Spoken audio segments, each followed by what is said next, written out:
لکه مونږه کله کله د واتس اپ گروپ دی د مسائلو نو د اهل حدیث او عوامو صفت دا ده چې دی بے دلیل خبره باندې اطمینان نه ورځي. نو کله کله نا وخت نو مونږ نفس مسلو کو چې دا مسله داسې ده چې اهل حدیث ډایرک وایي چې دلیل وته وي نا وخت دی وي په انتظار هم په دلیل راولېګا کورته وای چې بخاری کې حدیث کې راغلی دي نو بیا هم وایي د حدیث لګه حواله دا د اوخيار او عوامو کار دی. دا علما تنگ کې د عالم بیزتی دا نه چې ته دلیل غواړي د عالم بیزتی دا د عالم جهنم ته رسیږي پدې چې هغه سوي ته ومنه سبب تم جاړي او دې بم جاړي.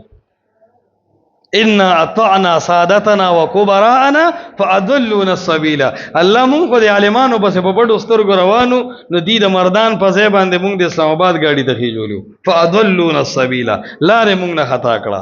عرض مې دا کو د عوامو به کمال دی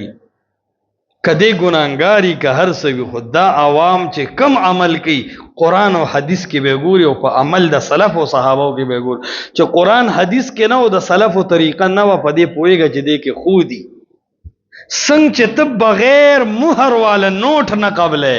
څنګه چې د پاکستان د بانک او د قانون په اصول برابر نه هغه پیسې جیب کې نقد او دکاندار لینا ورکه دا سي د الله او د رسول الله او د سلف مہر چې په نه هغه عمل جیب کې مقدا هغه عمل باندې جمعه تمر او هغه عمل مړي پسې مکوا هغه عمل بدعت دی هغه بستا د گمراهۍ سبب وګرځي.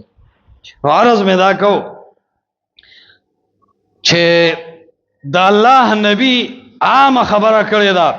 چې د هر قسم بدعت نه بزان ساتي. ځنې اهل علم بدعاتو کې تقسیم کړی دی بدعت حقیقی بدعت اضافي. ډیر اهل علم په دې مراد کړی دی رسول الله فرمایي چې کل بدعت ضلاله چې په نومه بدعت گمراهی دی تاسو تقسیم سره کوي. ابن باز په خپل فتاوا کې په دې غوسه شوی دی. ابن تیمیه صاحب هم لږ غوسه کړی دا چې علامه شاطبی امام نووي او ځنې علماو د بدعاتو تقسیم کړی دی اگر چې هغه په یو خنیت باندې کړی دی هم چې شرعي بدعت ده د دې چې کم تقسیمات کې دا د لغت خبرې دي یا د امور انتظامیو خبرې دي یا د مباحات خبرې دي